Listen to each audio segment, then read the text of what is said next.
ಕರಸ್ಥಲವೇ ಬಸವಣ್ಣನಯ್ಯ ಎನ್ನ ಕರಸ್ಥಲವೇ ಬಸವಣ್ಣನಯ್ಯ ಎನ್ನ ಮನಸ್ಥಲವೇ ಚನ್ನ ಬಸವಣ್ಣನಯ್ಯ ಎನ್ನ ಮನಸ್ಥಲವೇ ಚನ್ನ ಬಸವಣ್ಣನಯ್ಯ ಎನ್ನ ಭಾವಸ್ಥಲವೇ ಪ್ರಭುದೇವರಯ್ಯ ಎನ್ನ ಭಾವಸ್ಥಲವೇ ಪ್ರಭುದೇವರಯ್ಯ ಎನ್ನ ಕರಸ್ಥಲವೇ ಬಸವಣ್ಣನಯ್ಯ ಎನ್ನ ಮನಸ್ಥಲವೇ ಚನ್ನ ಬಸವಣ್ಣನಯ್ಯ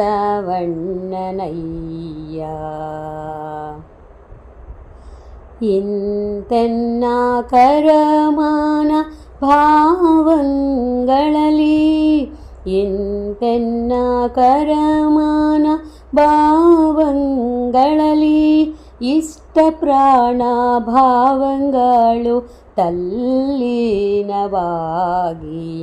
ಇಷ್ಟ ಪ್ರಾಣ ಭಾವಂಗಳು ತಲ್ಲೀನವಾಗಿ ಇಂತೆನ್ನ ಕರಮಾನ ಭಾವಂಗಳಲ್ಲಿ ಇಷ್ಟ ಪ್ರಾಣ ಭಾವಂಗಳು ತಲ್ಲೀನವಾಗಿ ಎನ್ನ ಕರಸ್ಥಲವೇ ಬಸವಣ್ಣನಯ್ಯ ಎನ್ನ ಕರಸ್ಥಲವೇ ಬಸವಣ್ಣನಯ್ಯ ಎನ್ನ ಮನಸ್ಥಲವೇ ಚನ್ನ ಬಸವಣ್ಣನಯ್ಯ ಎನ್ನ ಮನಸ್ಥಲವೇ ಚನ್ನ ಬಸವಣ್ಣನಯ್ಯ ಮಹಾಲಿಂಗ ಗಜೇಶ್ವರ ನಿಮ್ಮ ಶರಣರ ಘನವನು ಮಹಾಲಿಂಗ ಗಜೇಶ್ವರ ನಿಮ್ಮ ಶರಣರ ಘನವನು ಎನ್ನ ಸರ್ವಾಂಗದಲ್ಲಿ ಕಂಡು ಸೋಕಿಯಾದೆನಯ್ಯ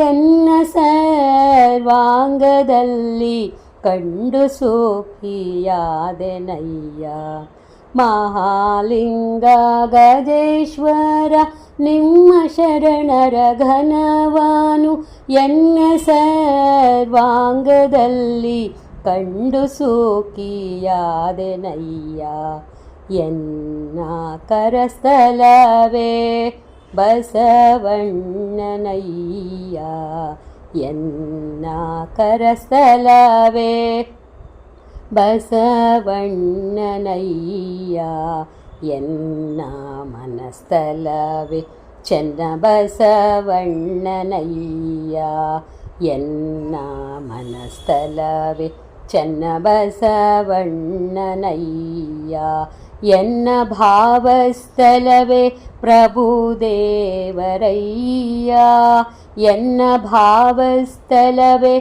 ಪ್ರಭುದೇವರಯ್ಯ ಎನ್ನ ಕರಸ್ಥಲವೇ ಬಸವಣ್ಣನಯ್ಯ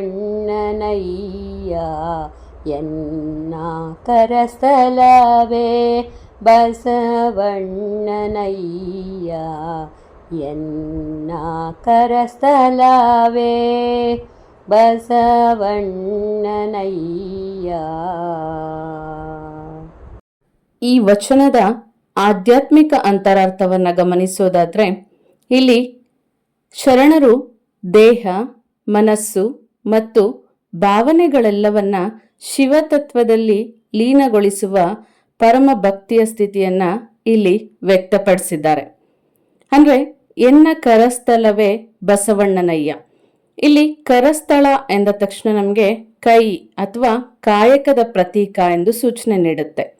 ಶರಣರು ಹೇಳೋದೇನಂತಂದ್ರೆ, ನನ್ನ ಕೈಗಳಿಂದ ನಡೆಯುವಂತ ಪ್ರತಿಯೊಂದು ಕಾರ್ಯವೂ ಸಹ ಬಸವಣ್ಣನವರ ಕಾಯಕ ತತ್ವದಂತೆ ಪವಿತ್ರವಾಗಿರಲಿ. ಅಂದರೆ ಕಾಯಕವೇ ಕೈಲಾಸ, ಕೆಲಸವೇ ಪೂಜೆ, ಸೇವೆಯೇ ಶಿವಾರಾಧನೆ ಅನ್ನೋ ಬಸವಣ್ಣನವರ ಸಂದೇಶವನ್ನ ಜೀವನದಲ್ಲಿ ಅಳವಡಿಸ್ಕೊಳ್ಬೇಕು ಅನ್ನೋ ಭಾವನೆ ಈ ಸಾಲಿನಲ್ಲಿದೆ. ಹಾಗೆ ಎನ್ನ ಮನಸ್ಥಳವೇ ಚೆನ್ನಬಸವಣ್ಣನಯ್ಯ.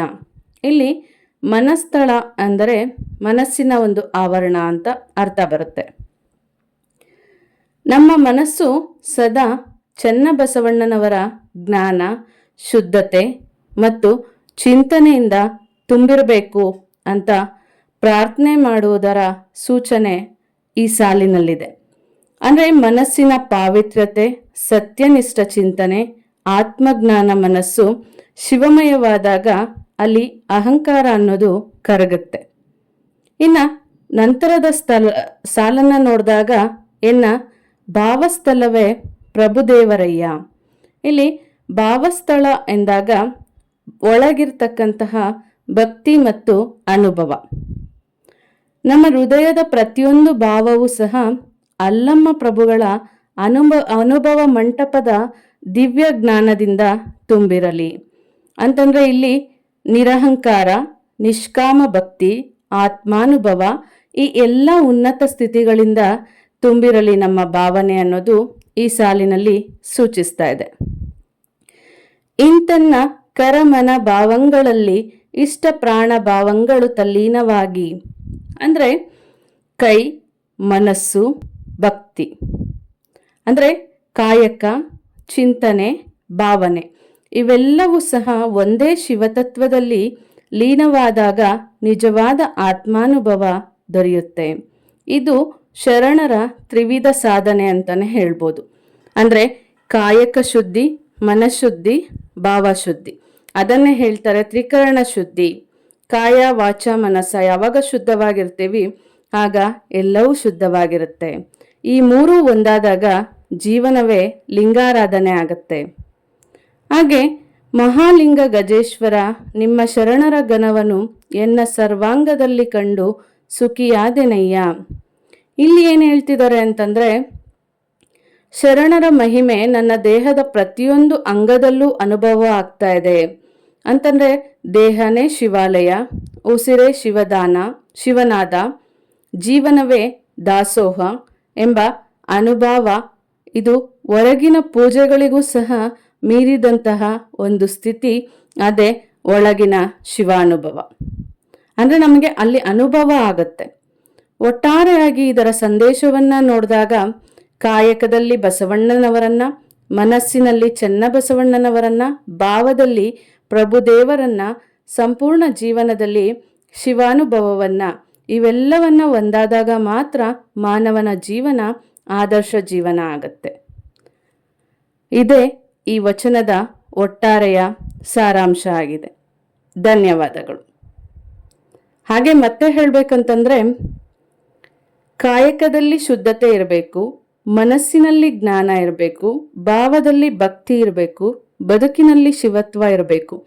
ಇವುಗಳ ಸಂಗಮವೇ ನಿಜವಾದ ಶರಣರ ಸಂಸ್ಕೃತಿ ಅಂತ ಹೇಳ್ಬೋದು.